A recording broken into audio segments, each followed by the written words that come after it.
ณอำเภอดอยรอวัดพระธาตุเจ้าดอยน้อยที่เคารพอย่างสูง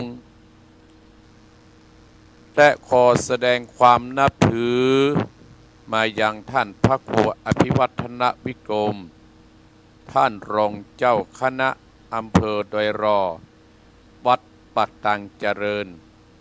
ท่านผอ.ขึ้นสีขาวของเฮาที่นับถือขอความสุขความเจริญจงบังเกิดแก่บรรดาพ่ออุ้ยแม่อุ้ยพ่อออกแม่ออกพี่น้องคณะศรัทธาท่านผู้ฟังทั้งหลายมาแล้วศรัทธาญาติโยมอัตมาภาพพระครูวรธรรมนาถเจ้าอาวาสวัดหนองเหียงตำบลสันติสุขอำเภอดอยรอจังหวัดเชียงใหม่ได้นำรายการธรรมะยามเจ้ามรดกธรรมกำเมืองในเจ้าของวันอาทิตย์ในวันนี้ศรัทธาญาติโยมรายการที่จบไปฟังตั้งแต่ตีสามมาก็คือสามเณรเอารักวัดสันเหมืองได้เอาเล่าธรรมแปะคำมาฮือศรัทธาญาติโยมพ่ออุ้ยแม่อุ้ยพ่อออกแม่ออกได้สดับรับฟังจบไปศรัทธาญาติโยมตอนเจ้านี้อากาศมันหนาวมันเย็นศรัทธาญาติโยมที่วัดนี่ประมาณ15 องศาศรัทธาญาติโยมหนาวศรัทธาญาติโยมก็เป็นธรรมชาติเนาะธรรมชาติก็อีพ่ออีแม่ของอาตมาภาพก็รักษาสุขภาพเนอจะได้เจ็บจะได้ป่วยจะได้ไข้เนอก่อนนึกโมทนากับโยมพิสมัยศรีเทพธรรมรงลำปางโยมแวไซโดยปุยสุเทพแม่กาโดยปุยโยมบุญเรืองชัยเงินที่ได้เข้ามาพอได้มาชมและขอบคุณไอเจเจเนอไอเจเจที่ลูกเจ้าที่ได้เกาะเกี่ยวสัญญาณกันไปและขอบคุณเจ้าของสถานีวิทยุทุกสถานีที่เกาะเกี่ยวกันไปศรัทธาญาติโยมมาเจ้านี้เป็นเจ้าวันที่30เดือนพฤศจิกายนพศ2568ตรงกับวันติดเดือน3ขึ้น10ค่ำศรัทธาญาติโยมออก10ค่ำมาวันนี้ศรัทธาญาติโยมก็จะได้ปาอีพ่ออีแม่ศรัทธาญาติโยมบรรดาพ่ออุ้ยแม่อุ้ยพ่อออกแม่ออกพี่น้องคณะศรัทธาท่านผู้ฟังทั้งหลายได้ปากันไปไหว้พระพุทธเจ้าไปไหว้พระธรรมเจ้าไปไหว้พระสังฆเจ้าเสียก่อนเนาะตื่นได้แล้วท่านพระครูอภิวัฒนวิกรมบอกว่าตื่นเจ้าได้หลายตื่นควายได้น้อยตื่นเจ้ากินพักตั้งปลายตื่นควายกินพักตั้งเก้าท่านพระครูอภิวัฒนวิกรมเป็นว่าตื่นได้แล้วเนอตื่นแล้วเนาะโอ้ยมพิสมัยศรีเทพทำโรงตื่นแล้วว่าฟังท่านพระครูอยู่ที่ลำปังสัดเจนดีเอาโยมพิสมัยแม่พิสมัยเนอโยมอัชรา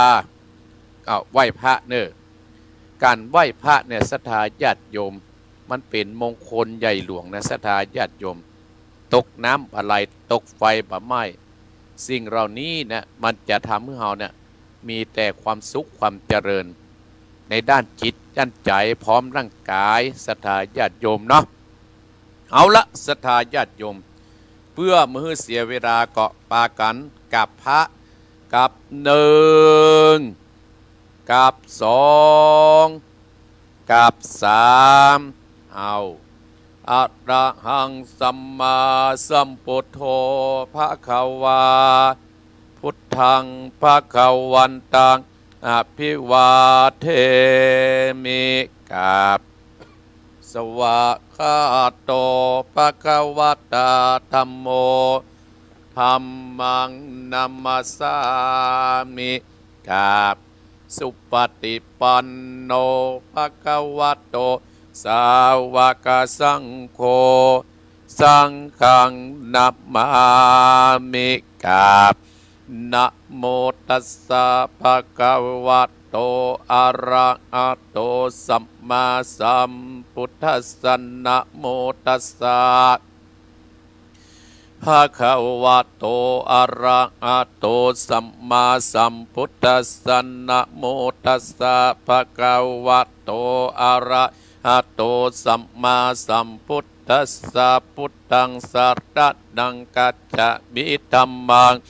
ละนังกัจฉามิสังฆังสรณังกัจฉามิตุติยัมปิพุทธังสรณังกัจฉามิตุติยัมปิธัมมังละนังกัจจาเมตุติยัมปิสังฆังสรณังกัจจามิตติยัมปิพุทธังสรณังกัจจามิตติยัมปิธัมมังสรณังกัจจามิตติยัมปิสังฆังละนังกัจจามิอิติปิโสภะคะวะอะระหังสัมมาสัมพุทโธวิชชาอนาสัมปันโนสุขโตโลกวิโตอนุตตโตปุริสัตตัมมัสสะตติสัทธาวัมมนุสานังพุทโธภคะวะติสุวากาโตภคะวัตตาธัมโมสันติติโกกริโกเออิปัจจิโกโอปัตนายิโกปัจจัตตังเวทิตาโพวิญโยอิติสุปฏิปันโนภคะวะโตวะกะสังโฆอุจจุปฏิปันโนภคะวะโตสาวกสังโฆยายาติปันโนภคะวะโตสาวกสังโฆสามิจิปฏิปันโนภคะวะโตวะกะสังโฆญะติตังจัตตาเตปุติสายุคานิอัตตาปุติสาคาตาเอสะภะคะวะโตสาวกสังโฆอาหุตไดโยปะหุตไดโยทักขิไดโยอัญจเดกระติโยอนุตตรังบุญญาเขตังโลกัสสาติสาตุสัตตุปะปัญญามีสามติตัสสะโตปะปัญญาปัตตะมีวัดเวดดอมบิดิยะปัตตะมีอมร้อมดาวังดีศิระปัตตะมีบางออกดาบเมตตาปัตตะมีปัปเปตังปืนตานะปัตตะมีเป็นปืนตังต่ออุเบกขาปัตตะมีก่อเป็นเบียงสัจจะปัตตะมีแวดระวังดีเป็นไม่เท่าขันติปัตตะมีกายเป็นออกดาบบังนามายและปืนไฟอาติตานะปัตตะมีผับปับไปจุแห่งแข่งแรงปับหมู่บ้านปีสางทุกตะเพชนางทอดานีอัศจรรย์เสือเหมือนปันอยู่กว้างน้ำนาทีกว้างต่อกว้างแตกตีฟองนานองนานอเป็นเก้าตอกดอกไม้มาปูจาพระเกณฑ์ไตสัตตานพระพุทธดังเลยจุกมาไปโปรดจงมาอนุญาตโปรดผู้กาเตติดีแม่นางทอดดานีออกมาติดไม้ผมอยู่ข้างท่าจังไรขัดข้างอาซับพ้นดินนาพ้นนำนาทีลงพระไปก่ออับตับเต้าปะยามานเอาอาปุนกวากับยกมือต้นหัวใส่เกาผู้คานี้ชื่อว่าเป็นลูกศิษย์พระพุทธเจ้าตนมีบุญสมปันอันมากพระพุทธเจ้าจริงตั้งพระปัญญาปัตตะมีไว้เก้าจันตั้งไว้ตั้งนาก็ได้เก้าจันตั้งไว้ตั้งหลังก็ได้เก้าจันตั้งแต่หัวถึงตีนก็ได้เก้าจันเส้นว่าตั้งแต่ตีนถึงหัวก็ได้เก้าจันเส้นว่าลูกปืนจักมาเหมือนยางปนเศษากอดชักบอบมาเก้าได้ข้าพเจ้าก็ได้ไว้ว่าพุทธกุฎนางธรรมะกุฎนางสังฆกุฎนางพุทธอินตาธรรมะอินตาสังฆอินตาสัมเมตดานีผู้อยู่เหนือดามอยู่กำเป็นเด่นการละเนกเกิดถึงคุณพระพิตาคุณพระบรรดา ก คุณครูบาอาจารย์คุณพระแก้วเจ้าตั้งสามประการคือคุณพระพุทธังคุณพระธรรมังคุณพระสังฆังคุณแดดคุณฝนคุณน้ำคุณลมคุณกุราชเจ้าก็ดีคุณพระเจ้าตนภาวนาก็ดีคุณนางอุตตราก็ดีคุณพระปัจเจเจ้าก็ดีคุณแม่นางทอดัดนีเจ้าก็ดีจุงมาอยู่กำนาและกำลังยังตนตัวเองข้าพเจ้าในวันนี้และมาคุ้มครองรักษายังท่านผู้ฟังจุคนและเจ้าของสถานีวิทยุกู้สถานีวันนี้จิมแดเตอร์พุทโธพุทธังรักษาธัมโมธัมมังรักษาสังโฆสังฆังรักษาพุทโธพุทธังกันอาธัมโมธัมมังกันอาสังโฆสังฆังกันอาอายุวันโนสุขังปะลังต่อไปศรัทธาญาติโยมหมู่ท่านผู้ฟังเฮาทั้งหลายก็ปาการแผ่เมตตาให้ตัวเก่าเน้ออะหังสุขิโตโหเมขอไอ้ข้าพเจ้ามีความสุขอะหังเนตุโกโคเมขอไอ้ข้าพเจ้าปราศจากความทุกข์อะหังอเวโรโหเมขอไอ้ข้าพเจ้าปราศจากเวรและภัยอะหังอัพพยาปโชโอเมขอไอ้ข้าพเจ้าปราศจากอุปสรรคอันตรายทั้งปวงหังอานิโกโอเมขอไอ้ข้าพเจ้าปราศจากความทุกข์กายและทุกข์ใจสุขีอัตตนังปฏิหารามิขอไอ้ข้าพเจ้ามีความสุขกายและสุขใจรักษาตนให้รอดพ้น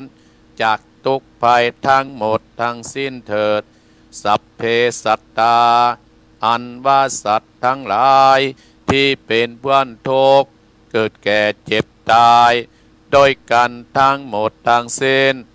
อเวราโหนโตจงเป็นสุขเถิดอย่าได้มีเวรแก่กันและกันเลย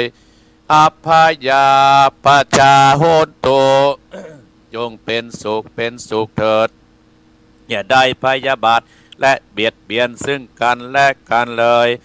อานิคาโอนโตจงเป็นสุขเถิดอย่าได้มีความทุกข์กายและทุกข์ใจเลยสุขีอัตตานังปฏิหารันตุจงมีความสุขกายและสุขใจรักษาตนให้รอดพ้นจากทุกข์ไปทั้งหมดทั้งสิ้นเถิดท่านทั้งหลายที่ต้องทุกข์ขอให้พ้นจากทุกข์ท่านทั้งหลายที่ได้สุขแล้วขอให้ได้สุขยิ่งขึ้นไปด้วยการทุกขันทุกคนด้วยเถิดกายกรรมังวจีกรรมังมโนกรรมังสัญจิจกรรมังอาสัญจิจกรรมังขมันตุเมอาโหสิกรรมภวันตุเมกรรมใดๆที่ข้าพเจ้าได้ทำการล่วงเกินแก่ผู้ใดโดยตั้งใจก็ดีไม่ตั้งใจก็ดีจงยกโทษเป็นอโหสิกรรมแก่ข้าพเจ้าแม้แก่กรรมใดๆที่ใครทำแก่ข้าพเจ้าข้าพเจ้าขออโหสิกรรมยกถวายเป็นอภัยทานให้เขาเหล่านั้นมีเมตตาจิตคิดเป็นมิตรกับข้าพเจ้าจะได้ไม่มีเวรมีกรรมตลอดไปโดยอานิสงส์แห่งอภัยทานนี้ขอให้ข้าพเจ้าและครอบครัวพ้นจากความทุกข์ยากลำบากเข็นใจปรารถนาสิ่งใดอันเป็นไปโดยธรรมขอให้ได้สิ่งนั้นจงพันสำเร็จด้วยเทินนิพพานะปัญจโย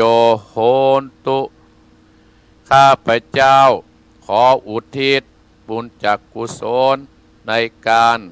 สวดพุทธคุณในครั้งนี้ ให้แก่เจ้ากรรมในายเวรทั้งหลายที่เคยล่วงเกินท่านไว้ไม่ว่าจะอยู่ภพใดภูมิใดขอให้ท่านได้รับผลบุญนี้ท่านที่มีทุกข์ขอให้พ้นจากทุกข์ท่านที่มีสุขขอได้สูงยิ่งขึ้นไปเมื่อเจ้ากรรมในายเวรทั้งหลายได้รับผลบุญที่ข้าพเจ้าอุทิศให้นี้โปรดได้มาอานุโมทนาแก่ข้าพเจ้าให้เข้าถึงความเป็นผู้พ้นทุกข์โดยอำนาจแห่งบุญที่ข้าพเจ้าอุทิศให้นี้โดยเทินกับหนึ่งกับสองเรียบร้อยศรัทธาญาติโยมแม่สีทรเปรมจิตเนี่ยก็อนุโมทนากับศรัทธาญาติโยมที่ไหว้พระสวดพุทธคุณธรรมคุณสังฆคุณจบไปศรัทธาญาติโยมวันนี้อาตมาภาพก็จะได้นานธรรมชื่อว่าสังฆเวทกรรมสอนสังฆเวทกรรมสอนเป็นธรรมของแม่น้อยกัดนัดเนอแม่น้อยกัดนัดตันไปเฮือกับป้าหลวงถามุนลังสีแม่น้อยกัดนัดตันไปเฮือกับป้าหลวงถามุนลังสีแม่น้อยที่ฟังอยู่เนอวันนี้เป็นธรรมพอใกล้จะเสี่ยงเลยนะสังฆเวทคำสอนยาวพอสมควรแต่ฟังแล้วก็ม่วนดีศรัทธาเป็นธรรมสอนใจเฮือกับเฮานั้นศรัทธาญาติโยมศรัทธาญาติโยมบรรดาพ่ออุ้ยแม่อุ้ยพ่อออกแม่ออกพี่น้องคณะศรัทธาท่านผู้ฟังทั้งหลายอาตมาภาพขอขอบพระคุณศรัทธาญาติโยมท่านผู้ฟังของอาตมาภาพที่ติดตามโดยเมื่อวันที่21ที่ผ่านมาพฤศจิกาท่านผ่านมาอาตมาภาพได้ไปวังศิลาฤกษ์พระธาตุหนองหอยเก่าอารามหนองหอยเก่าบัดนี้อาตมาภาพก็จะได้ตานวันที่8เดือนธันวาคมเนี่ยศรัทธาญาติโยมปิดการที่สิ้นสุดได้รับความเมตตาจากศรัทธาท่านผู้ฟังของอาตมาภาพจากกลางเมืองเชียงใหม่สมรมรถตุกศรัทธาโดยสเก็ตศรัทธาแม่ริมศรัทธากำปังหลายที่หลายแห่งก็เสร็จแล้วเนอะวันที่8อาตมาภาพจะสืบชะตาที่อารามหนองหอยเก่าที่อาตมาภาพไปสร้างพระธาตุที่หั่นได้รับความเมตตาไผ่ว่างก็ยืนเนอะวันที่8แต่ก็ฮู้ว่าคนเปิ้นจะมาจัดหลายศรัทธาญาติโยมแต่ว่าไปโดยปุยเปิ้นก็ว่าจะมาก็อนุโมทนาศรัทธาญาติโยมอีพ่ออีแม่เฮาทุกท่านทุกคนตื่นได้แล้วศรัทธาญาติโยมวันนี้อาตมาภาพหลังจากออกรายการก็จะไปบิณฑบาตที่กรบกลางกลุ่มที่5เตียวไป1กิโลกับศรัทธา2กิโลไปกลับก็4กิโลอากาศกันหนาวเนอะก็อดเอาชีวิตเฮาเนอะศรัทธาญาติโยมไผทำคนนั้นได้ไผกึดคนนั้นได้ไผสร้างคนนั้นได้ศรัทธาญาติโยมศรัทธาญาติโยมวันนี้อาตมาภาพจะได้มาอู้มาจ๋าศรัทธาญาติโยมก่อนที่จะเทศธรรมสังฆเวทคำสอนชีวิตของคนเฮาศรัทธาญาติโยมชีวิตคนเฮานั่นเฮาเกิดมาหมื่นตาพอดในโลกนี้แล้วเฮาต้องรู้จักจัดลำดับความสำคัญของชีวิตเฮาศรัทธาญาติโยมตลุงค่าของรู้จักเหรอชีวิตของเฮานั่นนะจะต้องรู้จักจัดระดับความสำคัญของการอยู่ดำรงชีวิตเฮาชีวิตเฮาก็จะเป็นสุขศรัทธาญาติโยมก็จะเป็นสุขความเจริญก็จะเกิดขึ้นกับตัวเฮาศรัทธาญาติโยมอีพ่ออีแม่องค์สมเด็จพระสัมมาสัมพุทธเจ้าได้แสดงเหตุเกิดแห่งความทุกข์ศรัทธาญาติโยมเปิ้นก็ได้แสดงแห่งเกิดแห่งความทุกข์คือเฮาแล้วแต่เฮาจะจัดลำดับได้ตะอันศรัทธาญาติโยมที่อาตมาภาพจักจะได้มาจักจะได้มาบอกให้อีพ่ออีแม่ศรัทธาญาติโยมบรรดาพ่ออุ้ยแม่อุ้ยจะบอกว่าอาตมาภาพมาสั่งมาสอนเนอศรัทธาญาติโยมฟังพระครูอยู่กลางเวียงจะว่าอาตมาภาพมาสั่งมาสอนห้ามนำมาบอกคือกันห้ามามาจ่าเพิ่มเติมเสริมความรู้ซึ่งกันและกันสิ่งจะต้องรู้จักจัดระดับความสำคัญหนึ่งสิ่งที่ต้องทำในชีวิตเรานะสิ่งที่ต้องท 2สิ่งที่ควรทำ3สิ่งที่ชอบทำสิ่งที่ต้องทำและสิ่งที่ควรทำและสิ่งที่ชอบทำศรัทธาญาติโยมบรรดาพ่ออุ้ยแม่อุ้ยพ่อออกแม่ออกพี่น้องคณะศรัทธาท่านผู้ฟังทั้งหลายแต่คนเฮาส่วนใหญ่แล้วเกิดมาเนี่ยทำในสิ่งที่ชอบทำก่อนทำในสิ่งที่ทำที่เฮาชอบทำเสียก่อนสิ่งที่เฮาจะต้องทำเฮาบ่ทำเฮาต้องจัดระดับในศรัทธาญาติโยมแต่คนเฮาส่วนใหญ่เกิดมาในโลกแล้วจะทำในสิ่งที่เฮาชอบทำก่อนแต่สุดท้ายก็ไปได้ทำสิ่งที่ต้องทำสักกรรมเพราะอันยังเพราะเวลาเฮานั่นมันหมดเสียก่อนศรัทธาญาติโยมสรุปแล้วว่าชีวิตของคนเฮาเนี่ยศรัทธาญาติโยมเฮาได้สร้างคุณงามความดีก็เหมือนกับสมุดบัญชีธนาคารที่เราสะสมไว้มันจะออกดอกออกผลต่อเมื่อถึงเวลาศรัทธาญาติโยมเนี่ยสรุปง่ายๆอีพ่ออีแม่ศรัทธาท่านผู้ฟังแต่เฮาเนี่ยชอบไปทำในสิ่งอันสุดท้ายก่อนเปิ้นกระจัดลำดับว่า1สิ่งที่ต้องทำ2สิ่งที่ควรทำ3สิ่งที่ชอบทำแต่คนเฮาส่วนใหญ่ไปทำสิ่งที่ชอบทำเสียก่อนศรัทธาญาติโยมสุดท้ายไม่ได้ทำสิ่งที่ต้องทำสักกรรมสิ่งที่ต้องทำนะศรัทธาญาติโยมบรรดาอีพ่ออีแม่ศรัทธาท่านผู้ฟังทั้งหลายอย่างอาตมาภาพว่าคนเฮาเกิดมาแล้วศรัทธาญาติโยมออกมาแล้วก็มีแต่ตัวเปล่าแม้แต่เสื้อผ้าเฮายังบ่มีศรัทธาญาติโยมป่วยตัวออกจากต้องพ่อต้องแม่มาแล้วสิ่งในโลกนี้เนี่ยเฮาก็จะต้องมาสร้างเองทำเองนั่นคืออย่างศรัทธาญาติโยมนั่นก็คือคุณงามความดีสร้างบุญสร้างกุศลสร้างบุญสร้างกุศลเฮาจะต้องมาสร้างบุญสร้างกุศลเสียก่อนบุญกุศลต้องอั้นศรัทธาญาติโยมที่จะต้องนำพาชีวิตเฮานั้นบ่ได้ขึ้นมาต้องมาเสียศรัทธาญาติโยมบ่ต้องมาตกในสิ่งที่มันบ่สมควรบุญในกุศลนั่นคืออันอย่างศรัทธาญาติโยมคือพลังบุญเกิดที่เขาจะต้องสร้างบุญเกิดในการฮื้อตานอย่างบรรดาศรัทธาที่ติดตามตัวอาตมาภาพข่าวก่อนเขาไปวางศิลาฤกษ์อย่างโยมสมพรรัตนังและเพื่อน3คนและพี่น้องสันทรายพี่น้องเมลิมเนี่ยที่เขาไปวางศิลาฤกษ์แล้วศรัทธาญาติโยมพี่น้องรำปางหลายคู่ละคนเขาวางศิลาฤกษ์แล้วเขาไปสร้างพุ่นเหรอวัดพระเจ้าโธโอ้น้ำปื้นนองเหรออาตมาภาพสอบถามว่า30 ปีแล้วท่านไม่เคยหันป่ายลมย่อยบอกวัดที่พระเจ้าโธก็ทั่วโมดเตียอาตมาภาพเอาปัจจัยไปสร้างห้องน้ำเพราะว่าที่วัดพระเจ้าโธเป็นวัดบักเก่าเป็นวัดพระเจ้าแม่จำทีวีเปิ้นมาที่หันจุจอดที่หันสถานน้ำพุทธขึ้นไปหน้าวิหารอย่างบรรดาศรัทธาญาติโยมก็หันกันแล้วก็มีโยมคนหนึ่งว่าโอ้ท่านพระครูฮับปิกมาทำบุญทำเนาะล้อน้ำแห้งก็เท่าว่าเนาะท่านน้ำไม่แห้งปล่อยเรามาขึ้นดอยศรัทธาญาติโยมเนาะเพราะฉะนั้นเราจะต้องสิ่งที่เราจะต้องทำคือสิ่งบุญเกิดจากการฮื้อตาน2บุญเกิดจากการรักษาศีล3บุญจากการภาวนาองค์ประกอบเราสิ่งเหล่านี้ศรัทธาญาติโยมอย่างเราเป็นตุก็ดีเป็นพระก็ดีเป็นไผ่ก็ดีเกิดมาแล้วก็ต้องฮื้อตานฮื้อสิ่งฮื้อตานฮื้อคนที่เฮาสมควรที่เฮาฮื้อศรัทธาญาติโยมการที่เฮาจะสร้างตานก็เฮามามีปัจจัยเฮาก็สร้างด้วยความรู้ก็ได้อาตมาภาพเนี่ยจะทำอย่างต้องอาศัยบรรดาท่านผู้ฟังของอาตมาภาพหลายผู้หลายคนที่เป็นตามตัวอาตมาภาพที่เพิ่นช่วยเหลือเติมแท่งอาตมาภาพมาโดยตลอด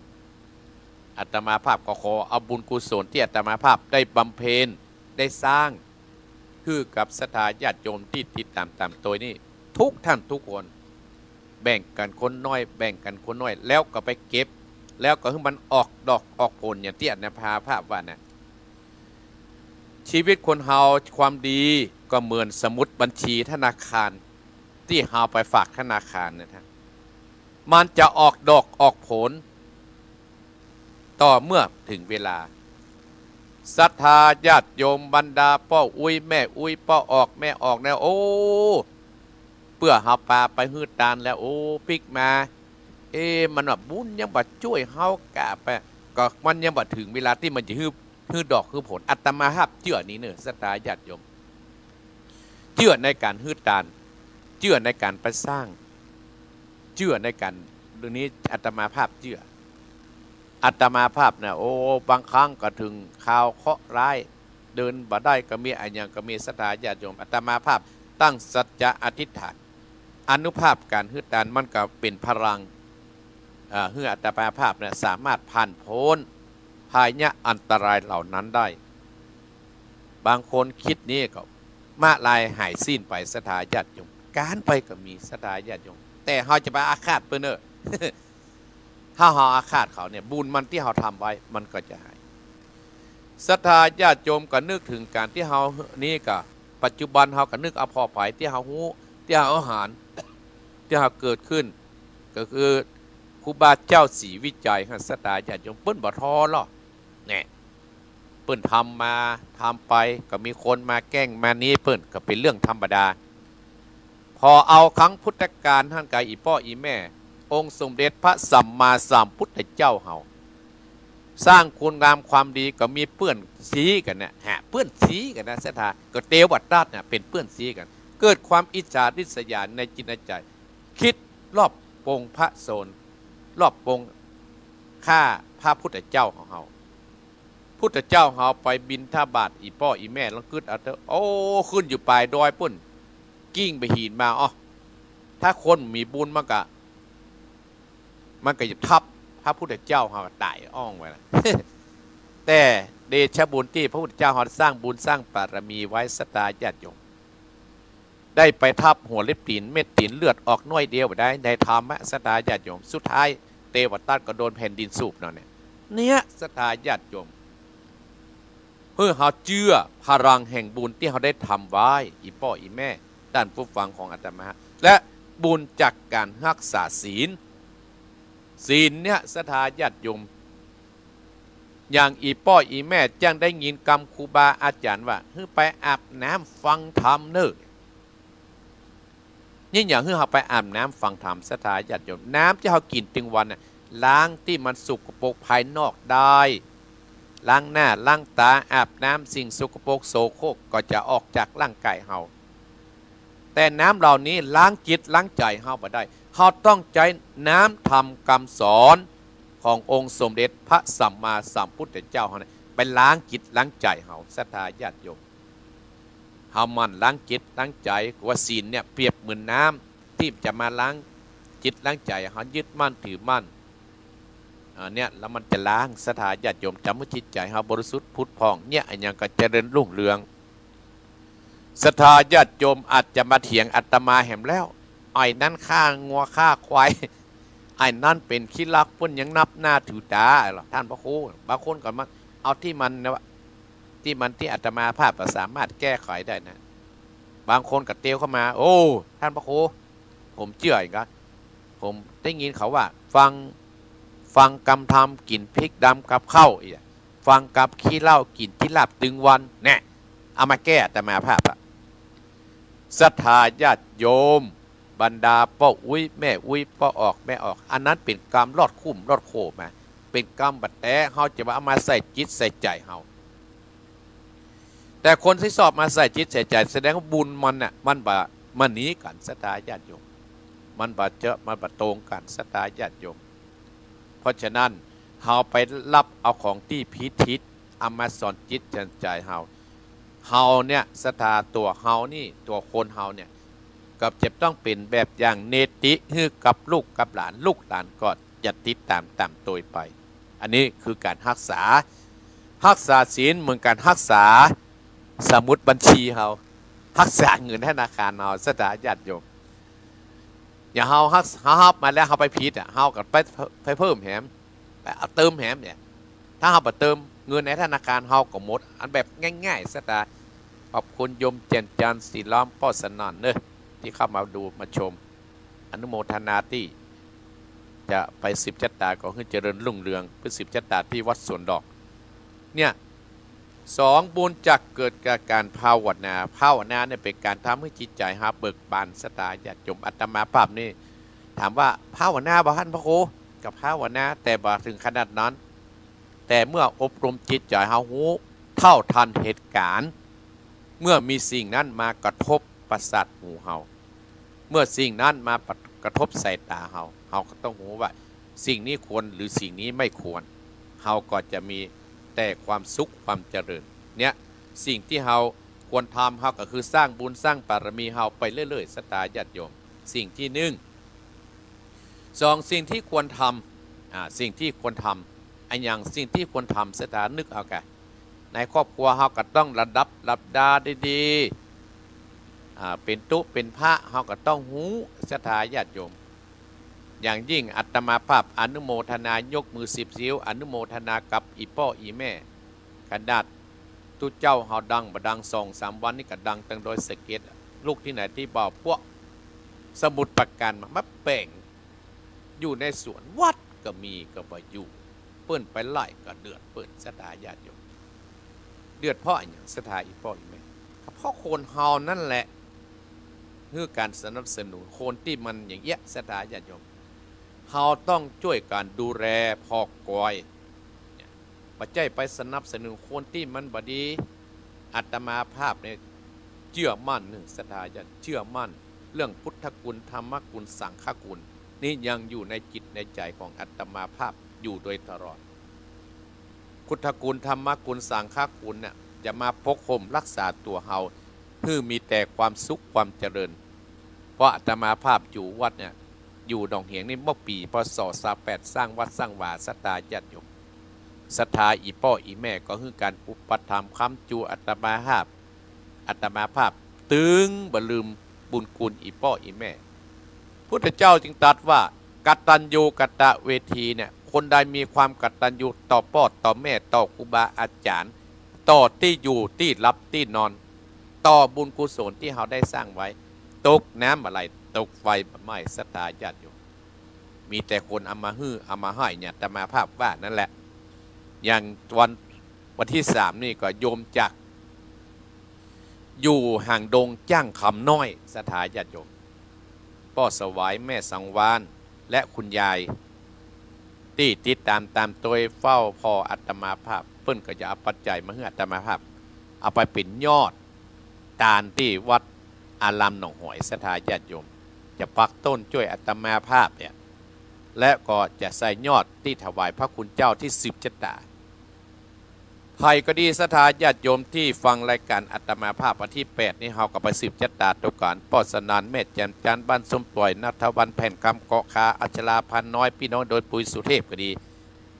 คุณโยมท่านนครคุณโยมคณุภาพรอัมพุนจังหวัดน่านก็ดีบ้านวังคล้องนะอำเภอเมืองจังหวัดน่านแม่สาวรักษ์พิวงก็บ้านทารบก็ดีแม่สีทรเขาก็ดีตลอดถึงสถานที่ฟังอาตมาที่บ่ได้เอ่ยนามยมสมพรรัตนังก็ดีพร้อมเพื่อนๆก็ไปสืบชะตาด้วยกันเพราะว่าจบสุดซอยแล้วหรอและร่วมกันสร้างมาแล้วหรอเฮามามีเงิน100เฮาก็เอามือ10นิ้วสตาญาติโยมเฮามามีเงิน10เฮาก็เอาความกำลังไปช่วยกันเฮามามีกำลังเฮาก็ช่วยความคิดมันเป็นบุญหมดสตาญาติโยมบ่ใจไปเพิ่งเป็นแตกกันนะประทุกเฮ้ยแต่ตัวก็แบบนี้เราต้องช่วยกันสถาญาติโยมเพื่อสืบทอดพระพุทธศาสนาซึ่งอารามหนองหอยในสถาญาติโยมอาตมาภาพเป็นละอ่อนเน้นน้อยประเดี๋ยวนี้ไปพอทุกสถาญาติโยมก็ดูดีขึ้นด้วยความสมานสามัคคีในบ้านสถาเพิ่นมี35ระเคันเลยความเชื่อมั่นที่อาตมาภาพเอาบุญกุศลไปอยู่ตรงนั้นสถาญาติโยมเป็นบุญเป็นกุศลจะคุ้มครองนำเป็นเสบียงนำเฮาไปในภายภาคหน้าเพราะว่าอยู่ในเมืองคนนั้นเนี่ยเขาไม่กินไม่ใจแต่เขาถ้าจากโลกนี้ไปก็เขาก็จะต้องเอาเป็นเสบียงข้าวเตรียมไว้อย่างที่อาตมาภาพว่าสิ่งที่ต้องทำสิ่งที่ควรทำสิ่งที่ชอบทำเนี่ยที่อาตมาภาพโยกมาฮื้อศรัทธาอีพ่ออีแม่ฟังในตอนเช้านี้เนี่ย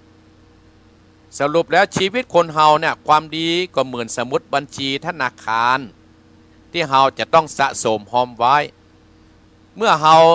เอาเงินไปฝากธนาคารก็ดีศรัทธาญาติโยมที่เฮาสะสมไว้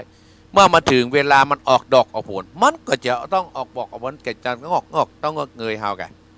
คิดดอกมันก็ออกเหมือนกับบุญกุศลที่เฮาทำเนี่ยศรัทธาญาติโยมบางคนนั่นน่ะจะทำประเดียวได้ประเดียวเนี่ยอธิษฐานประเดียวเอาประเดียวเนี่ยมันได้ศรัทธาญาติโยม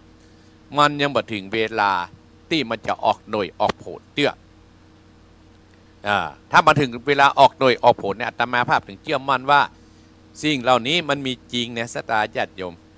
อาตมาภาพขึ้นว่าเมื่อปี28อาตมาภาพขยับขึ้นเลยจะขยับมาเลยจนถึงปัจจุบันเนี่ยศรัทธาญาติโยมโอ้มันถึงเวลาที่มันจะออกดอกออกผลเมื่อมาออกดอกออกผลออกขี้ดอกแล้วเฮาก็เอาขี้ดอกเราเนี่ยเอาไปทำที่อื่นเนี่ยกระจายกันไปเลยวันนั้นอาตมาภาพไปวัดวันเดียวนั่นน่ะวังศิลาฤกษ์แล้วธาตุนั้นแล้วก็ไปพระเจ้าโทหลังจาก23แล้วก็ไปพวกวัดบ้านเหล่าอำเภอเปาสถานญาติโยมไปสมทบสร้างโรงฉะก็ไม่ได้นักได้หนาคือไปเฮาคือสะสมไว้คำน้อยเฮาจะที่ไหนมานักในสถานญาติโยมเฮาก็เป็นทุเจ้าบ้านนอกบ้านก็ได้เล็กได้น้อยกลับไปอย่างวันที่8เนี่ยสถานญาติโยมอาตมาภาพเอาซองมาได้100ซองอาตมาภาพก็แจกในหนองเหียงนะอาตมาภาพก็มีเห็นส่วนหนึ่งกับปักต้นไปไอ้บ้านป่ายแล้วหรอก็เป็นยอดเป็นป่ายแล้วก็มีแม่พ่อไหวแม่สังวานมีคุณยายเนี่ยเพื่อจะมาให้มาหอมอาตมาภาพก็10 นิ้วอาตมาภาพอนุโมทนากับศรัทธาญาติโยมบรรดาพ่ออุ้ยแม่อุ้ยพ่อออกแม่ออกพี่น้องคณะศรัทธาท่านผู้ฟังของอาตมาภาพทุกท่านทุกคนโดยตี5แล้วเนอะตี5แล้วศรัทธาญาติโยมจะอยู่กับอีพ่ออีแม่ไปถึงเวลา6 โมงเช้าก็มืดอาตมาภาพก็จะไปบิณฑบาตต่อไปไปโปรดศรัทธาญาติโยมเสาร์อาทิตย์วันพุธเนี่ย3 วันศรัทธาญาติโยมตี5แล้วลุกเนอลุกแล้วลุกเนอลุกได้อย่าฟังเทศฟังธรรมเลยนะแม่น้อยตื่นแล้วเนาะแม่น้อยกัดนัดทำแม่น้อยจะขึ้นแล้วนะอนุโมทนากับศรัทธาท่านเจ้าภาพร่วมกันหมายมีพ่อสนันแม่จำจันบ้านส้มปอยสันปะตองโยมนัทนันแผ่นคำเกาะคาลำปาง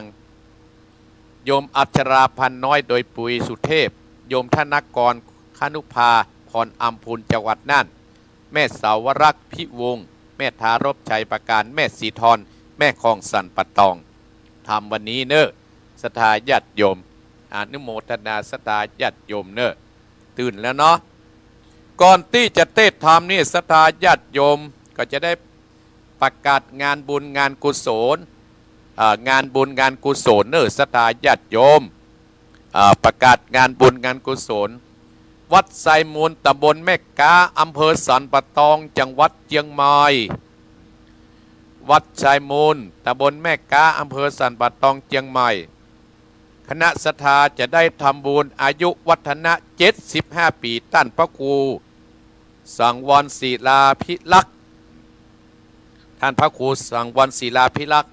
เจ้าอาวาสวัดไซมูลตำบลแม่กาอำเภอสันปะตองจังหวัดเชียงใหม่เนอะจะได้ทำบุญอายุวัฒนะ75 ปีโอ้ท่านพระครู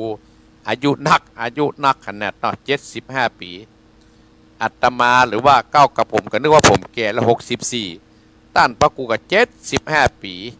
ทำบุญอายุวัฒนะ75 ปีเนิ่นณวัดใจบุญตำบลแม่กาอำเภอสันปะตอง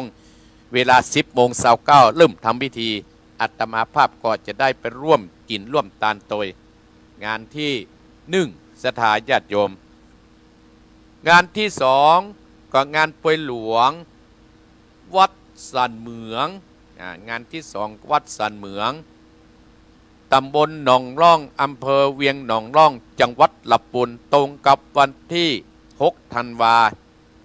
นี่สามเณรอารักษ์ก็นิมนต์ไปเป็นหัววัดศรัทธาญาติโยมกำหนดการนั้นสมณศรัทธาและมูลศรัทธาวัดสันเหมืองตำบลหนองร่องอำเภอเวียงหนองร่องจังหวัดลำพูน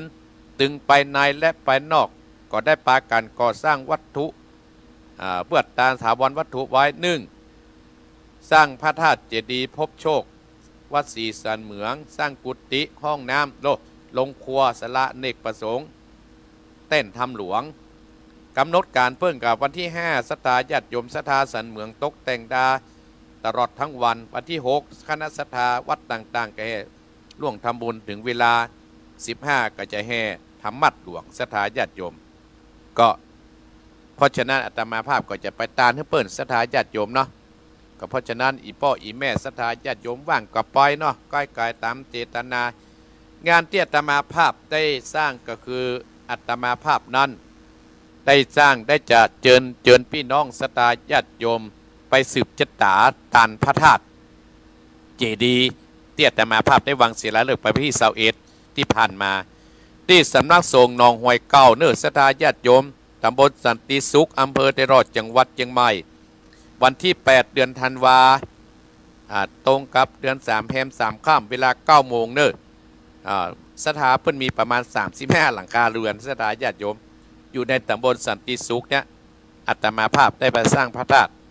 และก็สถาญาติโยมที่ติดตามตัวกันก็โยมสมพรโยมหลายๆคนที่เคยไปตัวอาตมาภาพเจอเนอะเจอตลอดถึงท่านผู้ฟังอาตมาภาพก็ดีไปก็รู้ว่าคนจะไปกันจัดหลายต่อไปนะศรัทธาญาติโยมวันที่20ธันวาเนอะ20ธันวาปุ้นศรัทธาญาติโยมป่วยหลวงสืบจัตตาตานอุโบสถวัด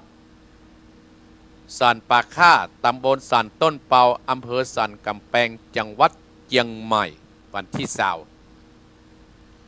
ตานอุโบสถอาตมาภาพก็จะได้ไปเจริญพุทธมนต์สืบชะตามกันที่วัดสันปาค่าตำบลสันต้นเปาอำเภอสันกำแพงจังหวัดเชียงใหม่เดิมทีนะเพื่อจะนิมนต์อาตมาภาพไปเจริญพุทธมนต์เมื่อคืนมันก่อยศรัทธาญาติโยมเขาก็เลยเปลี่ยนให้วัดสันปาค่าตำบลสันต้นเปาอำเภอสันกำแพงจังหวัดเชียงใหม่เนอะศรัทธาญาติโยมพายว่างกลับไปบ่าวว่างก็อนุโมทนายกมือสาธุเนอะศรัทธาญาติโยมวัดสันต้นเปาศรัทธาเพื่อนได้มานิมนต์อาตมาภาพไปร่วมไปเป็นสงฆ์นะศรัทธาญาติโยมเนาะอนุโมทนายมสมศรีใจบุญโยมบัวผันมีป้อเข้ามาพอเอาละศรัทธาญาติโยมตั้งอกตั้งใจฟังน้ำฟังธรรมเนอะฟังน้ำฟังธรรมโดยธรรมของแม่น้อยกัดนัดตันไปเฮือกับพระหลวงถาบุญลังสีจิวัดสังฆเวชคำสอนจะเป็นจะได้เจิญศรัทธาญาติโยมบรรดาพ่อวิแม่วิตั้งอกตั้งใจสนับณรับฟังณบัดนี้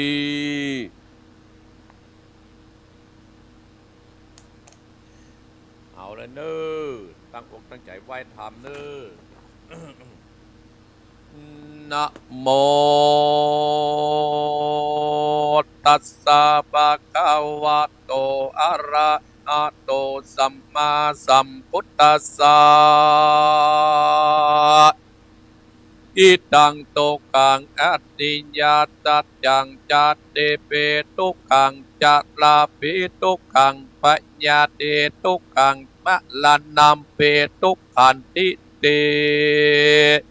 สันดาวดุดันตัมโปติสาตั้งหลายตั้งยิงใจตั้งหลายปักกันฟังธรรมตั้งสัตตานิวิตตโยปากันยกมือฟังตามจุงดาจำฟังตีเอาเป็นที่สอนใจลำดับไปเป็นนาตตาอันว่าสัพปัญโยปาพุทธเจ้าต้นเป็นที่เก่าโลกาจันได้เทศนากล่าวไว้ว่าคนโลกตายยิ่งใจอันเวียนตายเกิดอยู่ในโลกย่อมมีทุกโศกนานาย้อนนากิเลสปาเกิดได้ไม่เดือดกังกีทุกนั้นมีหลายแหล่ตัวใหญ่แต่สัมปการกามตนามักใครได้มีใจไฟอันดีอันงามตันอาตามบ่หยุดบ่หย่อนบ่พรยำติดตามรูป ประคันตั้งหา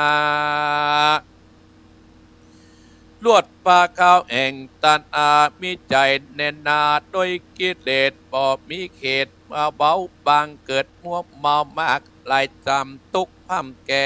แกนกาแข่งกรรมตันอาตานเน่งนีบลอนนาลายรีบเลลนตุกด้วยลูกด้วยเมียโดนย้อนว่าหาของใส่ปากตุกอันอดอยากกันอยากนี้แหละนาพอประมาณตุกอันเวียกการนั่นก็มีวางยางย้อนตันหาดนานาดวงนำไปมันปืนตุกใหญ่ไปนอกไล่ออกปอกกะญาภาวะตันหาสัมมาอะไรติดของในภาวะห้องสงสารบอกว่าบ่วางเอานิพพานยิ่งยวดอันดับตุกลวดตัดกังวลไกลตายเกิดในเมืองคนจันปาปาตนาในโลกกลามามีที่โสดปาตนาปืนเทวาโบเทวดาอินพรหมพรหมทิพเทศเป็นผู้วิเศษและนาพาธนาโดยตัณหามากไฟมิใจไฟโดยโคสมบัติพัสตันตั้งลายวิภาวะตัณหามากมายเสียใจและเศร้าโศกเกิดมาวิปโยคโดยโลกกาตาม8ประการยามใดทุกผ่านบอกเกิดตาจากสงสารแต่ก่อนเหตุว่าโลกเป็นนายังมีเข้าใจว่าตายเป็นผีดับวอดเมียนจอดบอกกับเกิดไปลนเข้าใจว่าโลกนาสูญเสียเปล่าวิภาวะตัณหาเราดันเป็นอุปเสติติโกปะเกิดเป็นทุกข์ยากเช่นได้บ่ปดจากเกาะบ่พ้นโลกสงสารบ่หันตังนิพพานเกิดแต่ตายสัพพะปุริสะตั้งหลายได้ประมาทจุงปาการโอกาสปากันกัดตามบนสร้างกุศลอิสัทธายาอุบาสกอุบาสิกาตั้นตั้งหลายมีศีลศีล8ประการโพธิจากไปบอกกาศกัจจพ้นบ่วงบาทแห่งปัญญามานาส่วนตุกนายนานสงสารสังขญานับบอดได้มันเปิ้นตุกเสียงใสตุกข้ามเจ้าวันยามมันเป็นตุกแต้มขันบอกหูจักใบหน้าไปใจเป็นตุกอันนี้เลี้ยงลูกเต่าและเมียอาศัยกันโยสุขทุกสุขกุดโดยการเข้ามาปอดตันปอไปกึดอันใดสมัยปาตนาโตนะก็แสนเวทนาตุกจนแต่เรายามเมื่อมีลูกเต่าเลี้ยงกันจะยากยามมีลูกประเสริฐออกมาก็ว่ากิเลสเกียรติจะมาเดือดลายส่วนอันว่าร่างกายของพ่อของแม่ก็เต็มไปด้วยเลือดและยังคายเบนสาบโอไปสารับเหือคายย้ายอาบจุวันงามผัวผ้าไทยพื้นซักคอกเลือดยางออกบายุดหยาบยำไวแสบคันนาหน้าตาบะมอดแกงเหลืองไปเลือดยังคายออกมาเมนโบดคนเอาประสูตรกรรมแสนลำบากและนาตั้นตังลายเฮ้ยและด้านนาลำดับลืมเก่งตัดดำเก่งกำเตานั่งตึกเตาอิงฝากันลูกประสูตรออกมาเป็นการปนปอกเอาปากออมออกถ้าตึงวันลูกหน่อยขี้เหี่ยวก็เปียปานลำบากเกลือก็เอาไปซักตาเก็บคนไปมามันก็เป็นตุกนาเน่งเนตแต่โสดนับเป็นโทษสงสารอดกันอยากอ่านพิษแปลกเป็นปัญญาหอนแหลกบ่ยุดย่อนกว่าพิษกับลูกน้อยอ่อนเป็นปัญญานาจำจะได้อดสากันอยากกว่าลูกน้อยจักเป็นเปียผอมได้อาทรซ้ำได้บ่ได้รับได้นอนพักผ่อนยามลูกน้อยอ่อนนั่งร้องไห้ก็ ก็จักได้ปอดเด็กอ่านลังเตื้อเกาะนาตาโลกขี้เหนียวแปดพาลังเตื้อก็มดแดงกาเหือเมาแดงกระต่อยคาเนื้อตัวละอ่อนเอาผ้าผ่อนปุกกล้วยยุบกำเอาสองมือต้มต่อกินนมเปิ้นตุกถมทองแต่เล่าตุกเอาไม้ถมทองส่วนพ่อแม่ตึงสองก็บอดได้รับได้นอนก็มันเปิ้นตุกลูกหลานอ่อนกวนกีย้อนว่ากามะตัณหาปะเกิดตุกไม่เดือดในสงสารตุกแม่ประมาณประสูตรออกตุกได้ปนต่อออกมาพอกควายส่วนว่าศัตรูมันก็บอดได้ย้อมเป็นเจ็บไก่ได้ปัญญาโดพาไหลมาถูกตองเธอเจ็บตองเจ็บหัวตามืดตามัวบอดแจงตำปิ้นแปงกำอาปามาเป็นคุมเป็นขางยาบ่อไอเป็นนาตะละขับมอเป็นขางขับมวยลาอันนะก็เป็นสร้างบ่อูปอเป็นลมไหลเยื่องเป็นตุกและนาลูกก็เป็นวัดเป็นไอเมื่อไกลลังเตื้อก็ใครทำเป็นสังจาละอ่อนทารกกากอบปากบอดช่างเป็นตุกลำบากและนาย้อนว่าตันอาผูกปามาบอดเสียงตันอาตัวตุกก็ปนจากตั้งตุกง่ายปอเด็กนายสืบกันไปหยับนอนลูกสาวก็ปอดีปออายอยู่ลูกก็มีลายเส้นลำบากหนักหนาตั้นตั้งหลายพอลูกจนปออิดวิทย์เวียดการและกินข้าวต้านก็สร้างอันว่าวิทย์บางหอบกองหาหัวปอดดาบอดได้รับบ่ได้นอนนาเจ็บป่วยค่อยพอกินบ่ได้กินเล็ดนาพอลูกมันและกวนขี้บ่ได้รับนอนดีหนาวก็บ่เป็นหนาวเล็ดนาคือหนึ่งก็กวนคนหนึ่งก็ถีบผ้าห่มออกเล็ดนาเจ็บป่วยไข้ก็มาจนพ่อแม่จนพ่อเป็นพ่อผอมเหลืองเป็นปัญญาไปก็มีเล็ดนาตั้นต่างลายดูราสะโปดดิสาตั้งหลายหนุ่มเต่าตั้งสมณะเจ้าผู้มีศีลมีธรรมจุงจักจำหูสังเกตหือมีเหตุทำสังเวชไว้ในใจพิจารณาแจ้งทีเอาเป็นที่มัดนาเบื่อในโลกสงสารหวังเอานิพพานไปใจเพื่อได้สู้สวดสัตดีและนาแถมประการหนึ่งเฮาเกิดมาเป็นคนก็เป็นบุญอันตนประเสริฐอันใดมาเกิดพบพระพุทธศาสนาและนาตั้นต่างหลายเฮ้ยมนุษย์คนตั้งหลายยิ่งใจมวลหมู่อันเกิดมาอยู่โศกสงสารจักมีอายุยืนนานใจถึงได้ปันปีจุงรีบกระทำบุญรีบกัดตามบนนะกัดตามดีกับตนกับตัวอุปมาดังฝุ่นตกที่ดัดโดดจักเต็มหม้ออายอุปมาดังเพิงและแมงปูอุตตนาถาเนอยู่ที่กายอุตสาไปบินจรเอาเกสรดอกไม้ทิศแข้งขาไปไล่หนแปลงอ้างตนอยู่สันใดดังเฮาจักทำบุญเตือนหน่อยบุญจักน้อยมีลายฝึกหัดกาวาจาใจปฏิบัติติดต่ออย่าขึ้นหมอเอาเบาเอาตัวเฮานี้เฮายังหนุ่มน่าจะจุ่มมิวันนาบอดตันเต้าแก่จราปัญญาตมันก็มาเบียดเบียนยังบอดตายนี่จอยมัจจุราชก็มาตันได้เฮาตายมวยบางจากโลกฟังสงสารและนาตันจำศีลตั้งอาจินเกิดแล้วได้กัดตามเปป้อยตายไปเสียก่อนละบอนเมืองก่อน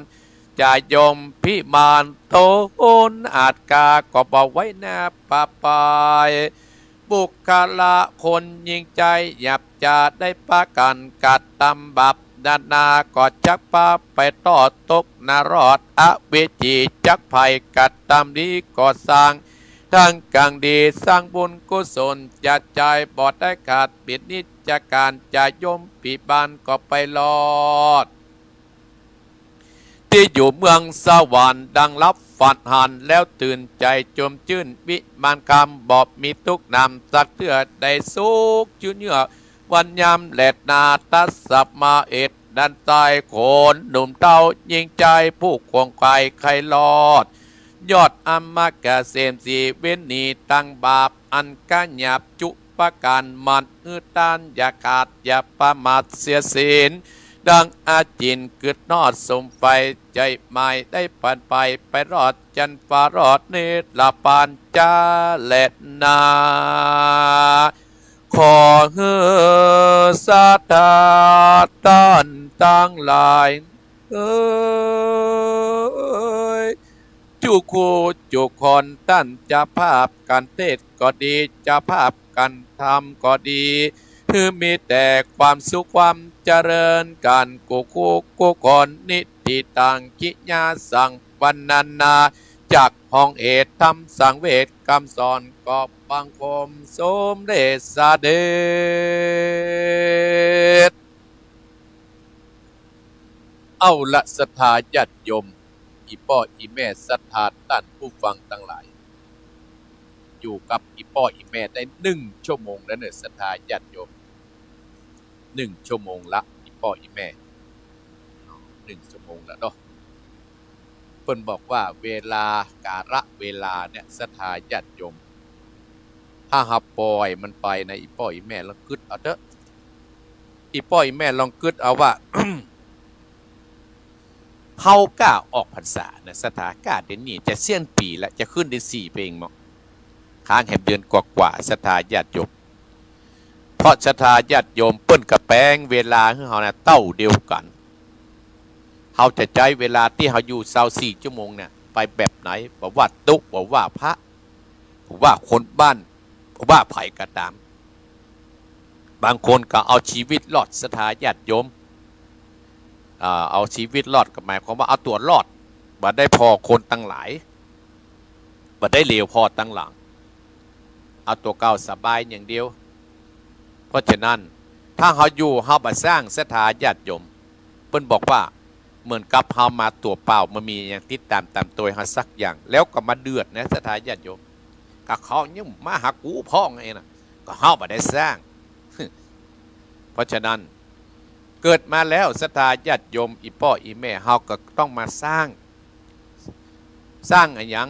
ก็สร้างบุญสร้างกุศลสร้างบุญสร้างกุศลสร้างฐานะให้เฮาใครจะมาช่วยเฮาสวนเฮามีสวนแล้วเฮาบ่ดูแลหญ้าก็โลกศรัทธาญาติโยมหญ้าก็ขึ้นเพียงหัวถ้าไปเพี้ยวปัดมันก็หนีศรัทธาญาติโยมมันก็หนีมันก็จะโลกกรรมโบราณครูบาอาจารย์ว่าโลกหญ้าไม่เป็นใดแต่ถ้าโลกโคนนี่แย่เนี่ยศรัทธาญาติโยม โลกหญ้าไม่เป็นไรแต่ถ้าโลกโคนนี่สุดยอดศรัทธาญาติโยมแต่องค์สมเด็จพระสัมมาสัมพุทธเจ้าเฮานี่เปิ้นบ่ยอดท้อศรัทธาญาติโยมบางครั้งเฮาได้ทำบุญสุนทานมีคนมาแกล้งมานี่เฮาก็ถือว่ามันเป็นเจ้ากรรมในเวร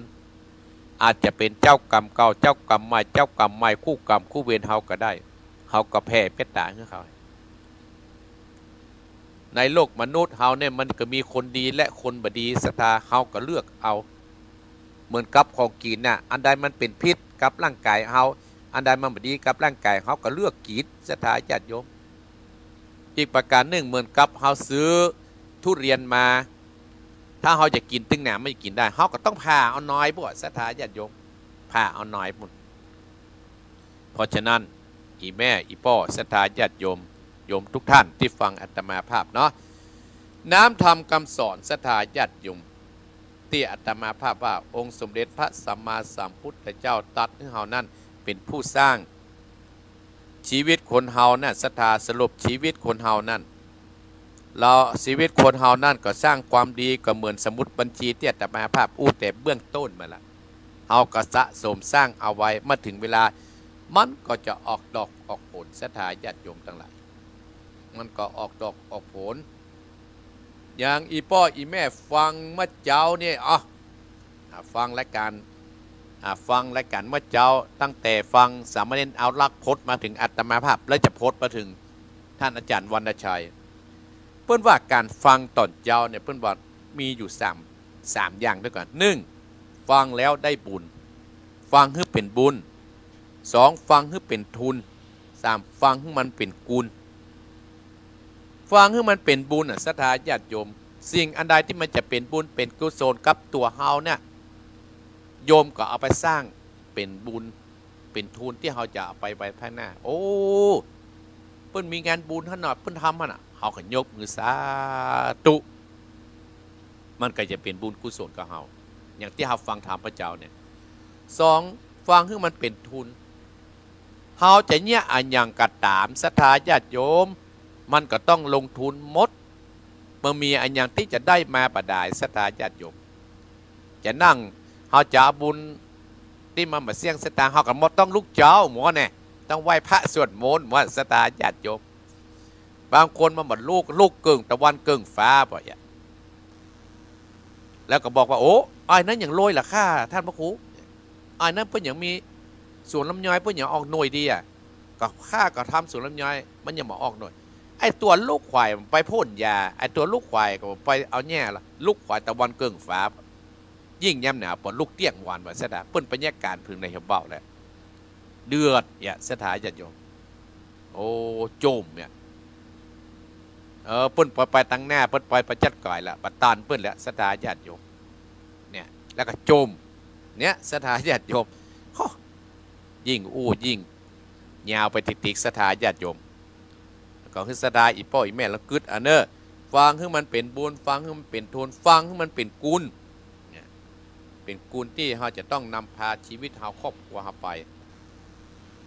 ด้านธรรมคำสอนเปิ้นก็ได้สอนไว้ว่าเราเป็นทุกข์ก็เพราะว่า3ประการ1กามตัณหาภวตัณหาวิภาวะตัณหากามตัณหากับทุกข์กับปากกับท้องท่านนะทุกข์กับเลี้ยงลูกเลี้ยงหลานเนี่ยทุกข์กับอยู่ตึงวันเนี่ยศรัทธาญาติโยมเป็นเรื่องธรรมดาแต่เราทุกข์กับพ่อเนี่ยพ่อเราไม่ได้สร้างมันนักหยาตมาภาพจังทำให้เอามาสมัยตะกอนนะศรัทธาพุ่นกับเป็ดตุเฮากับเป็ดตุเฮาอย่ามาดูตุกแต่ทุกว่าเพราะว่ามันเหมือนกับเฮาเหมือนบัญชีธนาคารนั่นนะฮักมานึกเอากรรมครูบาอาจารย์คบบัณฑิตพาไปหาผลเนี่ยคบคนพาลพาไปหาตังที่เฮาผิดศรัทธาญาติโยมทั้งหลายเจียงเฮาผิดไปติ๊กๆเพราะฉะนั้นอีพ่ออีแม่อาตมาภาพอนุโมทนาโยมสุทัศน์อภิวงศ์งามนะอนุโมทนาสาธุตุยก็วันที่8โยมสมพรรัตนังแม่เมฆนึกเร็วก็เลนเจนเนอร์อภิภาวตัณหาศรัทธาญาติโยมก็นึกว่าข้าตายกูจะพ้นทุกข์เฮาตายแล้วเฮาบ่ได้สร้างไว้มันก็อย่ารับทุกเวทนานะศรัทธาญาติโยมรับทุกเวทนานะเพราะฉะนั้นอีพ่ออีแม่ศรัทธาญาติโยมบรรดาพ่ออุ้ยแม่อุ้ยพ่อออกแม่ออกความทุกข์ที่สุดก็คือความทุกข์กับลูกกับเต้าศรัทธาญาติโยมสมมุติว่าเฮาบ่ได้ฟังธรรมะครูบาอาจารย์อีพ่ออีแม่นึกเอาเนอะอาตมาภาพยังมีเรื่องการตานให้ศรัทธาญาติโยมมีปู่เศรษฐีคนหนึ่งศรัทธาญาติโยมปู่เศรษฐีเนี่ยเพิ่นมีลูกพ่อจายคนหนึ่งศรัทธาญาติโยมฮักเหมือนแก้วแก่นตานี่ฮักเหมือนแก้วแก่นตาศรัทธาญาติโยมแต่ปู่เศรษฐีเนี่ยมันมาล่ำได้ไปวัดไปวากันอย่างมูเนาะในธรรมเนาะฮักเหมือนแก้วแก่นตาอย่างที่อาตมาภาพว่าทุกคนนั้นจะต้องประจบในชีวิตเฮาที่องค์สมเด็จพระสัมมาสัมพุทธเจ้าตรัสว่าชราธรรมมหิชรังอนัตติโตเรามีความแก่เป็นธรรมดาเนี่ยเราจะร่วมพ้นความแก่ไปได้เนี่ยพยาธิธรรมมหิพยาธิอนัตติโตเรามีความเจ็บไข้เป็นธรรมดาเราจะร่วมพ้นความเจ็บไข้ไปได้มรณะธรรมมหิมรณังอนัตติโตเรามีความตายเป็นธรรมดาเราจะร่วมพ้นความตายไปสุดท้ายลูกที่ปู่เศรษฐีฮักเหมือนแก้วแก่นตาในอีพ่อแม่ตายจากพ่อตายจากแม่ไปสร้างความทุกข์ความยากให้กับพ่อเศรษฐีสร้างความทุกข์ความยากให้กับแม่เศรษฐีสร้างความทุกข์ความยากให้กับพี่น้องศรัทธาญาติโยมเป็นการเศร้าส้อยเศร้าโศกกัน เอาผู้สิทธิด้วยความฮักลูกฮักเต้าสตาตายไปยังกึดตึงหาถ้าเตืออาตมาภาพอิดูสตาญาติโยมอิดูคนเฮาตั้งหลายนะแต่ถ้าเอากึดเห็นคำว่าคนเฮามันจะต้องจากกันอยู่2ประการจากในที่นี้จากเมื่อยามมีชีวิตจากเมื่อเฮาตายจากกันถ้าจากเมื่อเฮามีชีวิตเนี่ยก็จะทรมานน้อยนึงถ้าเฮาเข้าสู่ในการปฏิบัติมันก็จะดีมันก็จะพิจารณาคิดเป็นเรื่องธรรมดาอย่าตมาภาพนะอยู่วัดโอ้บางปีทุกเจ้านอกบางปีก็ทุกเจ้าหมีสตาญาติโยมเธออยู่ด้วยกันกำลังม่วนหายไปมันก็จากกันไปเนี่ยสตาญาติโยมผู้สิทธิเนี่ยนะฮักลูกฮักเต้าลูกพอใจเพื่อตายไปก็สร้างคนใจไปแปลงตุบอยู่ในไปเหี้ยวคนใจคนใจบอกโอ้สู่เนี่ยต้องไปส่งเข้าให้ลูกของกูเนี่ยกินตึงวันเนอะห้ามขาดถ้าขาดมาได้กูจะตัดเงินเดือนสู่เจ้าค่ะใจปอดใจนะไปส่งเข้าตึงวันบัดขาด3 มื้อ 3 คาบกับสตาญาติโยมเพราะความฮักลูกเขาได้อย่างก็ซื้อไปไว้ในมณฑลซื้อในตูบหั่นซื้ออันนั้นนมกะอันยางกะเนี่ยถ้าบ้านเฮาอุ้ยเนาะง่ายๆพอเตี้ยแต่มาภาพอู้แบบนี้เพื่อให้อีพ่ออีแม่คนเฒ่าเขาเข้าใจไปได้อันใดลูกเต้าก็ซื้อไปให้ติ๊กๆอ่ะนะซื้อให้ติ๊กๆอ่ะ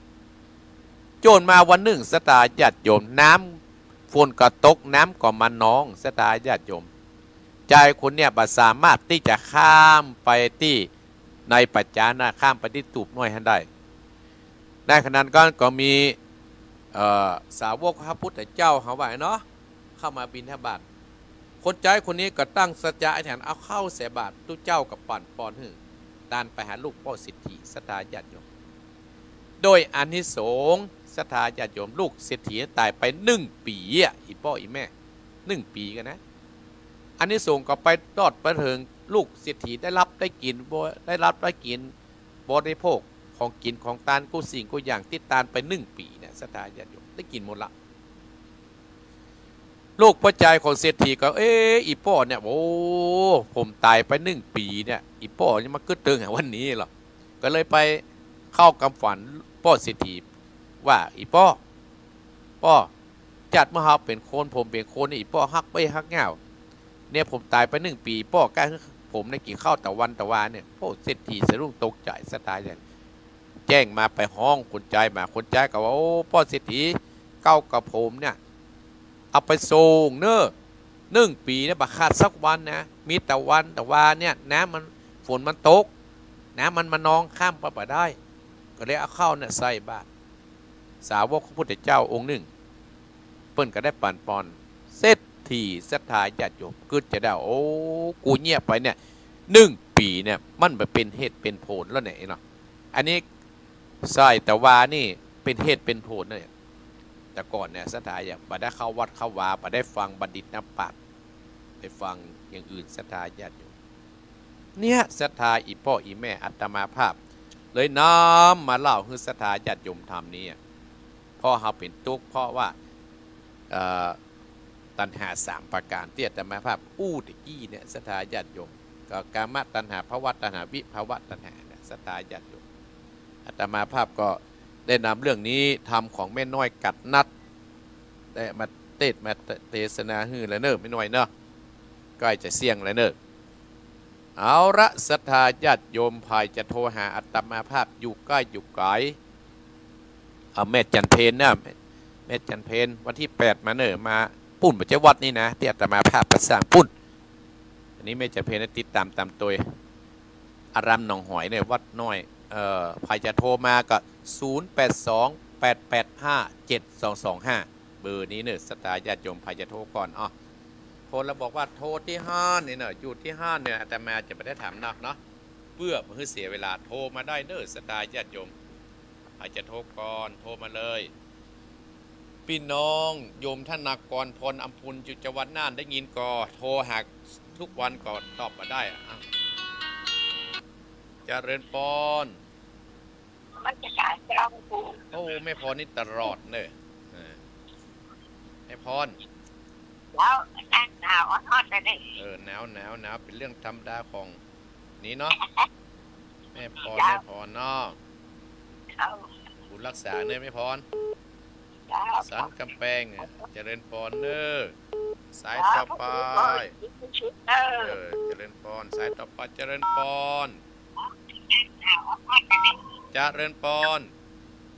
เจ้าไอ้สาเจ้า แม่น้อยกัดนัดว่า ไม่น้อยมีเธออยู่ตลอดอย่านั่ง ต้องยิน เจ้า เนาะ อย่านั่งเลยเจ้า แม่น้อยกัดนัดเนาะ เจ้าไอ้สาเจ้าสัจเจนดีเจ้า ชัดเจนดีเนาะขอแม่น้อยมีความสุขความเจริญเป็นบัณฑิตนักปราชญ์เนอ สาธุสาธุ ปัญญาเจริญพรแม่น้อยกัดนัดที่เอาทำให้อาตมาแพร่เทศเจริญพร กราบไหว้สาเจ้าท่านพระครู แม่สีทรว่าจะได้ปริมจิตแม่สีทร บอกว่าจะได้ฟังอยู่เนอะหนาวก็เจ้า หนาวมากเลยหนองเฮียงกันหนาวแม่คลองหนาวก็ หนาวเหมือนกันเจ้าอย่างเดียวกันนะกะบักไก่กัน คุณ แล้ว เนาะแม่ทานลบให้หนาวเนี่ยเนาะ โทรหากมามีเนี่ยมาหับแหละไปไหนของเนี่ยให้ตื่นแล้วกะ หนาวบะเนาะยินดีนะแม่เนอ เจ้าชัดเจนดีนะเจ้าท่านครู จะเริญปอนแม่สีทรเปี่ยมจิตเจริญปอน ให้สาเจ้าท่านพระครูแม่บัวลอยพันทุกข้อเจ้า แม่บัวรอยสุปปอว่าจะได้แม่ ฟังชัดเจนเจ้าได้ทำหกได้ความหูตุยเจ้า เจียงไฮ้เนาะ เจ้า เจียงไฮ้หนาวก็ หนาวอยู่เจ้า หนาวอยู่เนาะ เจ้า บุญรักษาแม่เนอ เจ้าสาธุอนุโมทนาเนอ จะเริญปอนจะเริญปอน ว่าสาท่านพระครู แม่บัวผัดแม่บัวผัด วัดบ้านนั้นท่านเนี่ยท่านนั้นอย่างว่าวัดบางดงก็จะมีธรรมะสัญจรวันที่5เนี่ย โอ้วันที่5ที่พวกบุญฮือเนี่ยเนาะ เจ้าท่านพระครูอภิวัตกับพันพระครูมาสอแก้วผู้จัดการติดอยู่ เป็นแม่เต็ดกู้กันเหรออาตมาพลลุงหรอกว่ายินดีเนอ เจ้าว่าสาเนี่ยท่านพระครู จะเริญปอนเนอ เจ้าว่าสาเจ้า จะเริญปอนสิงห์เหนือเสือใต้ไปเต็ดกู้กับเจริญปอนโทรเข้ามาเนี่ย0828857225อยู่ใกล้อยู่ไกลเอิ้นมาเนอโยมแม่จันเพนกลับมาแล้วเอาทำดีที่สุดแม่แจมแม่พรเนออนุโมทนาอาสถาญาติโยม0828857225เอาโทรมาพี่ไหนมดเนี่ยโดยเตาว่าจะได้น้ำท่วมหายหรือยังดังแม่ริมฝางมาแล้วเนอะแม่พรสันกำแพงกลับมาแล้วแม่น้อยกัดนัดหลับปุ้นกลับมาแล้วแม่สิทธรเปรมจิตกลับมาแล้วแม่บรอยศพกอเจียงหายแม่บัวพัดฝังเจิญเนอสถาญาติโยมโอ้มีไฟแล้วแต่มาภาพจะลาแล้วเนอะ39 นาทีละสถาญาติโยมก็จะอยู่ถึง50 นาทีภัยจะโทรก็โทรเอาเพิ่นโยมธนากรพรนำพูนฟังอยู่กอจังหวัดน่านโยมธนากรพรนำพูนจังหวัดน่านเนอะศรัทธาญาติโยมโอ้อากาศหนาวก็ให้รักษาสุขภาพเนอะศรัทธาญาติโยมเนาะโอ้ศรัทธาญาติโยมก็คงจะปลายสายวันนี้เขาถ้าจัดหนาวศรัทธายะลำบากวันนี้ยังมีภารกิจอยู่ศรัทธาญาติโยมโยมธนากรจังหวัดน่านพี่น้องน่านว่าจะได้น้ำท่วมกะดักปิ้งโยมธนากรอาตมาภาพโทรไปหลายครั้งโอ้โทรศัพท์ติดไปเปิดอย่างก็เรียกหมอหูนะบ้านเสนียงบ้านฝางนี่นะเอ้าศรัทธาญาติโยมอาตมาภาพก็ขอเชิญชวนศรัทธาญาติโยมเนอะเอ้ามาเลยฮะว่าจะลาละมามันยังหมดเวลาเอาอยู่เจริญพรแม่ยังจากสารพีนะคะตะกี้โยมได้ยินว่าการจะไปตามที่ไปสร้างที่หนองหอนก่อนค่ะหนองหอย เจ้า สร้างธาตุใช่ไหม โอ้ มันจะตานแล้วได้18 วันแล้วล่ะ โอ้ ถ้าทำใจเปิ้นมามีเพราะว่าถ้าเปิ้นมี35หลักแม่เคยฮุตตี้กะอ๋อแก้อะไรขึ้นมาได้ยินเหมือนนี้ค่ะนึกว่าแม่ฮุตตี้หนองหอยเก่านี่บ่เคยค่ะมาจากร่วมบุญต้นการเนี่ยต้นกำลังจะรายการนะคะเนี่ยแต่มาเนี่ยมาสั่งไปสับเพียงค่ะ เป็นก็ค่ะ บ้านหนองเหียงอย่าที่อาตมาจัดเนี่ย อ๋อค่ะท่านค่ะขอเลขที่บัญชีได้ก่อนค่ะ เอา อ๋อแล้วไปแล้วค่ะเสร็จไปแล้วเหรอ ประเดี๋ยวนี้อาตมาจัดการแล้วกะ อ๋อ จัดการแล้วโยมเคยมาทางนี้คิดเตือแล้วมาคิดเตือ มาได้มาค่ะ อ๋อ พอดีหมุนขึ้นมาปลาพอดีค่ะ อ๋ออันเอานี้เอาบ่เอาเปิ้นหอมว่าหยังก็เด็กกันนะเปิ้นหอมว่าหยังก็ที่ออนไลน์เปิ้นหอมว่าหยังก็เบอร์โทรศัพท์อ่ะ เบอร์โทรร้านนี้เบอร์อย่างค่ะ เอาเบอร์นี่เนี่ยจดไว้เนอะที่โยมจะพอเนี่ยพระครูวรธรรมนาถนี่นะชื่อมันเนี่ยพระครูวรธรรมนาถ087 087 177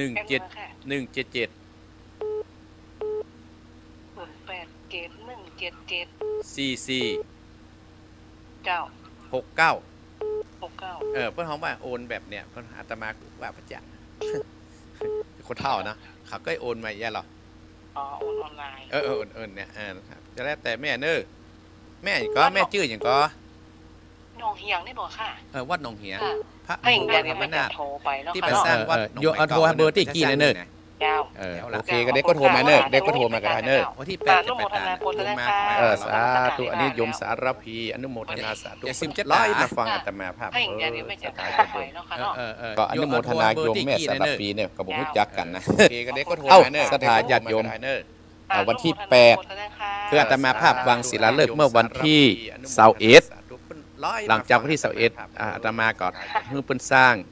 แล้วอาตมาภาพก็ไปสร้างห้องน้ำที่วัดพระเจ้าโทเอ้าศรัทธาญา ฮอ ติ ด โยม บ้านท่าน วันที่ สม แป พ ด รโอ้น้ำหนองศรัทธาญาติโยม ศิลาฤกษ์เมื่อวันที่ ประเดี๋ยววันนั้น 21 ศรัทธาญาติโยมที่ติดตามตัวอาตมาเข้ามาต้านเห็นบอกเขาไปบ่ได้ละเพราะมันขึ้นดอย รอน้ำแห้งก่อน แล้วอาตมาภาพก็ไปสร้างห้องน้ำ หลังจากนั้นวันที่23อาตมาภาพไปวัดฮอดเรา บ้านท่าน เราดู โอ้ กัน น้ำนองศรัทธาญาติโยม ที่อำเภอ เปล่า เปา วันนั้น ศรัทธา ศรัท ญา ธา ติโยม ญาติโยมที่ติดตามตัวอาต ก็ มา ไป มาต้านเห็นบอกเขาไปบ่ได้ พระญาติโยมประสาทตี้ รอน้ำ ที่ แห้ อาง ตมาภาพทำปีนี้เนาะ หลังจากนั้นวัน ก็ ที่ สำเร็จ 23 ศรัทธาญาติโยม ไปวัด ที่สำเร็จนี่ เรา ก็เพราะว่า เรา อีป้อ ดู อี กัน แม่ศรัทธาต้านผู้ฟังของ ที่ อาตมาภาพ อำเภอเปล่าศรัทธา ส่วนวัดหนองเหียงเนี่ยถามว่าโอ้มันวัดใหญ่วัดปัญญาศรัทธาแต่ พระญาติโยม เขาตั้งใจ ประสาทตี้ จะไปช่วยที่เปิ้น ที่อาตมาภาพ มัน ทำ มา ปี หมี นี้เนาะ ก็สำเร็จศรัทธา ก็ ญติโย ถามว่าธาตุใหญ่ ที่ ก็ สำ บ่ เร็จ ใหญ่ นี่ ศรัทธา ก็ ญาติโย เพราะ ม ว่า เนี่ย อีป้อ อาตมาภาพ อีแม่ศรัทธา อนุโมทนากับ ต้านผู้ฟังของ อีป้ออีแม่ อาตมาภาพ ศรัทธาต้านผู้ฟังเนี่ยอาตมาภาพปิดโทรศัพท์ วัดใหญ่ นะ วัดปัญญา ให้ ศรัท โทร ธา หรอก แต่ ถ้าโทรกับประเด็นนี้ก็ยังโทรได้อยู่ มันมาหมี 44 นาทีอยู่ 082 ถามว่าธาตุใหญ่ก็บ่ใหญ่ ศรัทธาญาติโยม เนี่ย คือ อาตมาภาพ วันเสร็จแล้วเลยวันที่ 8 นี่จะ10จะตาฮื้อกับโยม ผู้ฟังเนี่ยอาตมาภาพ ก็ ปิดโทรศัพท์ มีโยมช่วยอาตมาภาพโยมจ้างคำน้อย พ่อสวายแม่สังวานกับคุณยายเปิ้นก็มาช่วยอาตมาภาพ อนุโม คื ท อ นาสา วัน ธุ วัน โด เสร็จ ย แล้วเลยวันที่ 8 นี่จะ เจริญพร ก็มี ว่า โยมช่วยอาตมาภาพโยมจ้างคำ แม่ น้อย ยาย พ่อสวายแม่สังวานกับคุณยาย ว่าจะได้ เปิ้นก็มา เดี๋ย ช่ ว วย พระ อาต ครู มา มา ภาพ ชอบกัน ฟังไปฮะเนอร์ เจริญพร มันซ่องกับ2ตัว ว่า เนาะ